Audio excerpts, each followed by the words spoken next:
Hi, this is Scott Garibay, and today we are going to talk about a brand new competitor for Dungeons and Dragons. It's coming out of the gate right now. Hot new game coming out to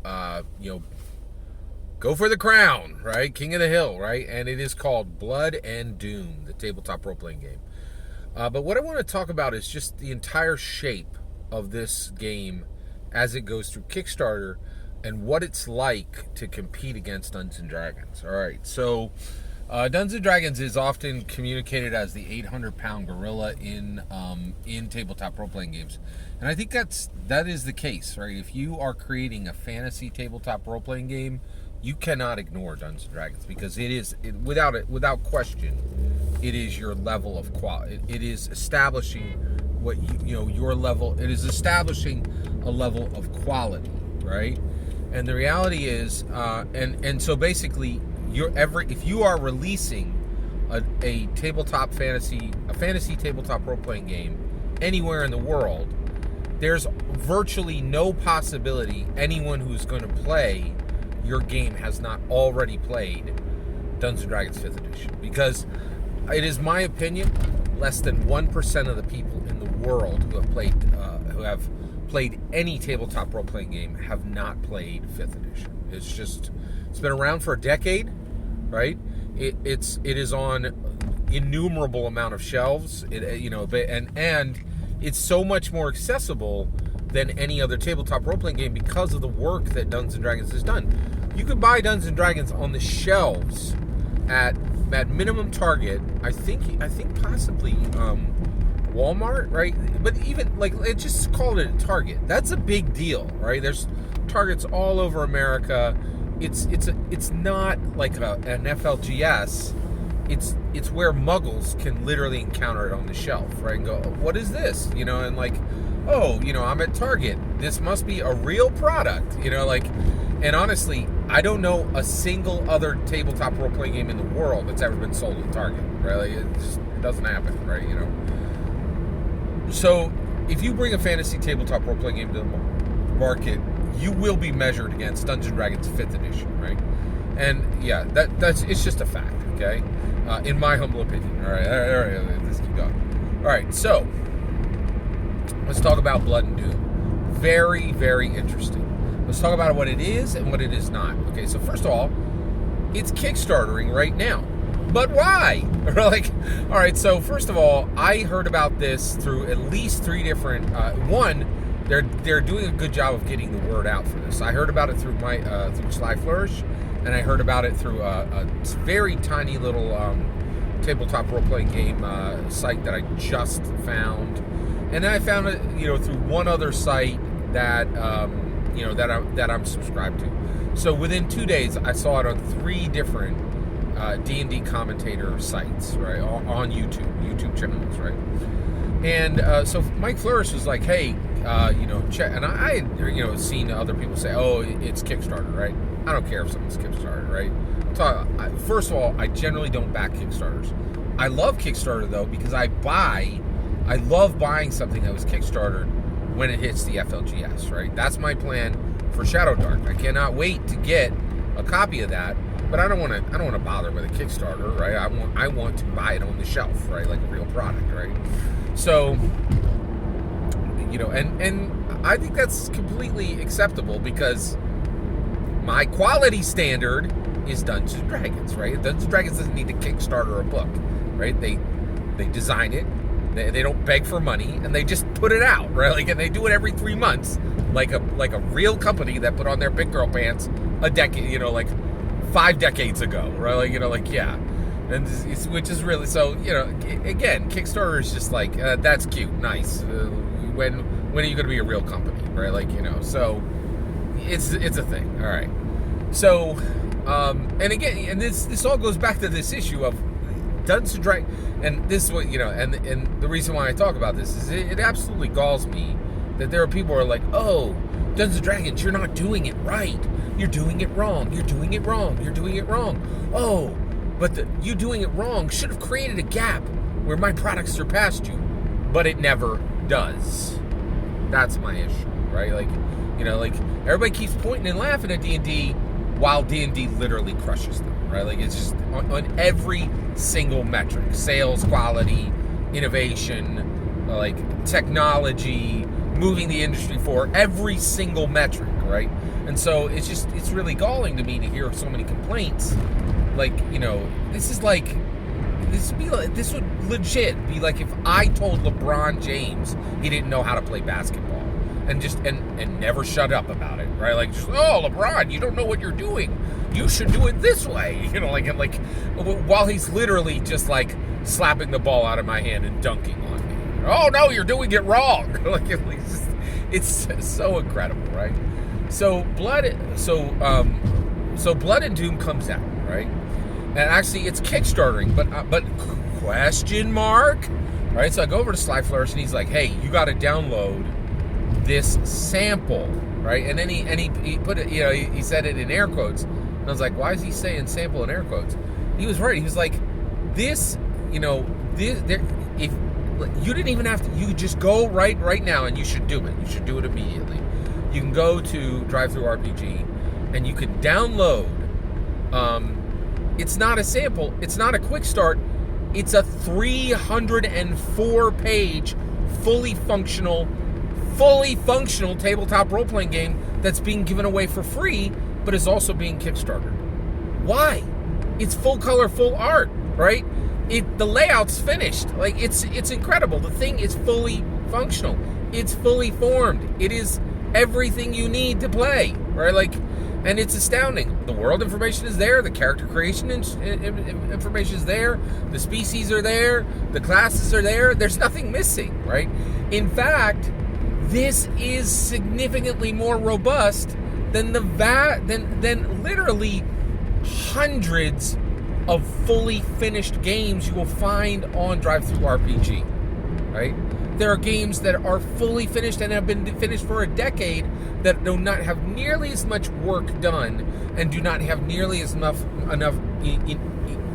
nearly as much content to explore, right? So I downloaded this thing. It's absolutely amazing. It has good art. Now, granted, its art is nowhere close to Dungeons & Dragons, but Dungeons & Dragons art is the best in the world, literally, right? And when I say that, that's not a debatable subject, right?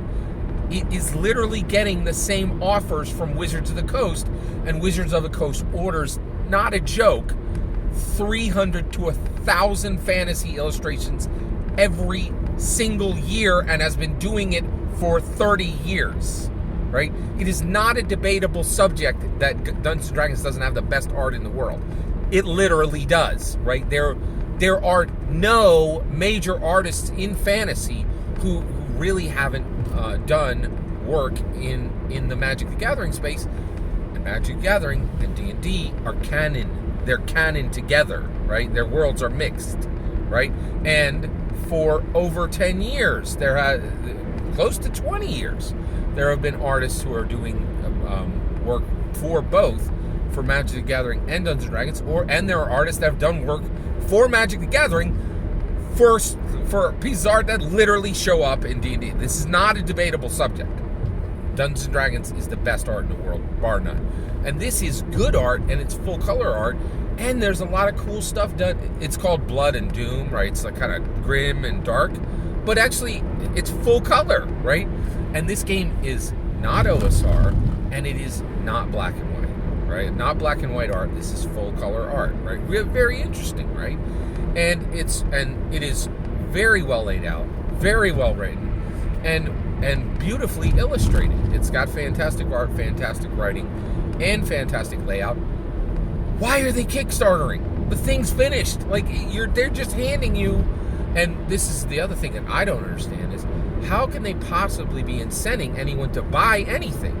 You just handed me a 304-page tabletop role-playing game I can run for 6 to 18 months on what you just handed me. Why would I give you $1, right? And this is where we get to, right? The reality is there's a real answer to this, right? Competing with Dungeons & Dragons is, at this point, in my opinion, darn near impossible. It is darn near impossible, right? Dungeons & Dragons is so far ahead on the quality game that its competitors don't even functionally compete with it anymore, right? And I think what you're seeing here, so this game is Italian, right? And I increasingly, it is my humble opinion, that the most charismatic, confident, intelligent people in the world, okay,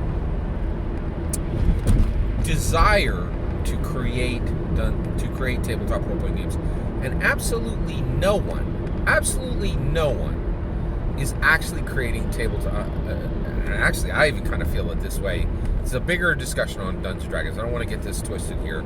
Let me get all the way there. I don't think there's any company in the world who actually makes tabletop role-playing games to make money. And the reason why is every single skill you need to make money with tabletop role-playing games, you can make far, far more money doing anything else, right? Just take your same skill set to any big X, right? Big finance, big tech, big pharma, big energy, anywhere, right? And you're going to make more money, right? Like, it is an absolutely catastrophically bad business model. So why do so many tabletop role-playing games still get made at a very high, very, very high rate, right? And at very high quality? Well, I'll tell you what, right now, it's all vanity projects, right? I truly believe this. And because the reality is, it's vanity projects in a very unusual light, right? So there's one game in particular, and I'm convinced that, like, literally a prince created it, right? Like a noble person who has millions of dollars backing them, and somebody just stood up the whole game, right? And I'm not going to say the name of the game, right? But it's really innovative. It's beautifully, it's very well written, very well laid out, fantastic art. Some of the best art in the entire TTRPG industry. Very, actually close to Dungeons & Dragons quality. But the reality is, it's just a vanity project, right? And I don't think it ever mattered if this thing made money or not, right?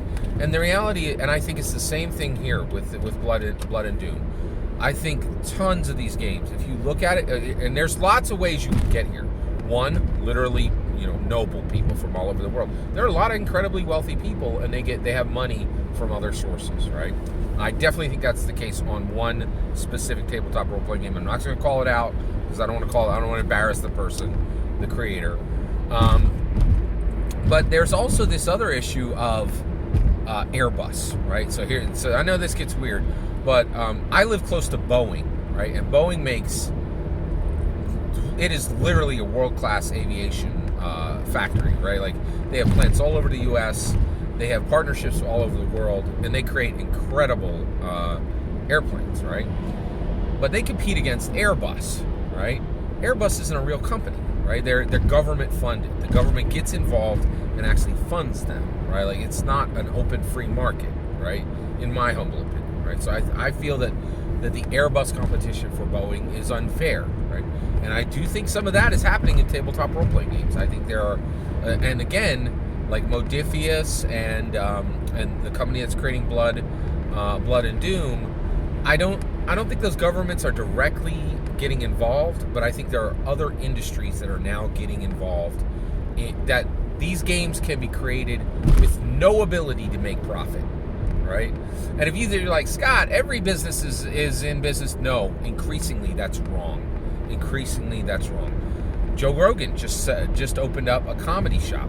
Andrew Schultz and Sagar from Breaking Points, Sagar and Jetty, talked about it and said it's almost impossible to compete against Joe Rogan's comedy shop because he's a millionaire and it doesn't make his comedy, his beautiful new comedy, like, he has a comedy bar, right? Like a comedy center where you go, right? A comedy house, right?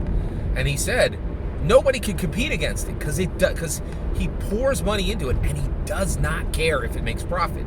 Increasingly, I think there are multiple paths where anybody competing with Dungeons & Dragons, they're not actually competing. There is other money in the mix, and I think this is going to be an increasingly important model. No one, in my humble opinion, including Dungeons & Dragons, it's a whole video for me to get into it.